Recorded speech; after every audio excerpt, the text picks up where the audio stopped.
ओडिशार शासन व्यवस्था आईन श्रृंखला मत लगुच 25 वर्ष पछकू पुणी फेरी जाइए।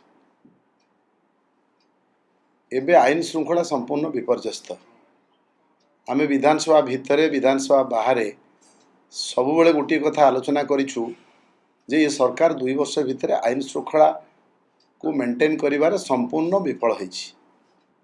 प्रतिदिन कौना कौटी गणधर्षण होउछि, नाबालिका धर्षण होउछि, मर्डर होउछि, राहाजानी होउछि। पुलिस कौथिरे व्यस्त? पुलिस केवल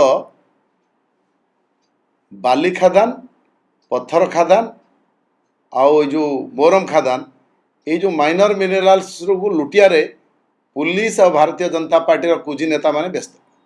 गोटे बिली भगत चली थाना गुड़िक बर्तमान गोटे कुटीर शिल्प परिणत होती। प्रत्येक थाना रे गोटे गोटे दलाल बसुँच। भारतीय जनता पार्टी गोटे गोटे दलाल कर्मी पैसा नदेले लोक कहीं थाना न्याय पाऊनी। प्रत्येक थाना आप देखिए हाइवा आउ ट्रक ट्रैक्टर सीज होगी थाना आगर रास्ता जमी ट्रैफिक जाम। ये अवस्था ओडिशा के पूर्व देखा जाता।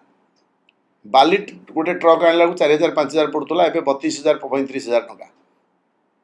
केवल पुलिस रो काम होउची भारतीय जनता पार्टी रो अपराधी माने जो माने पत्थर खादान नहीं, मोहराम खादान नहीं, बाली खादान दखल अच्छा अपराधी माने आउ ये सब बेआईन भाव में दिखाई कौन लीज ना जेहेतु कौन खादान गुड़ाक लीज दि जाऊ ना टीपी से दे पारे ट्रांजिट परमिट से दे पाना। तेणु जो गाड़ी जाऊँगी एपटे अपराधी मान हाथ में खादान सेपटे गाड़ी गला बेले रास्तार पुलिस अटकेब। ये सब भीतर मिली भगत चली।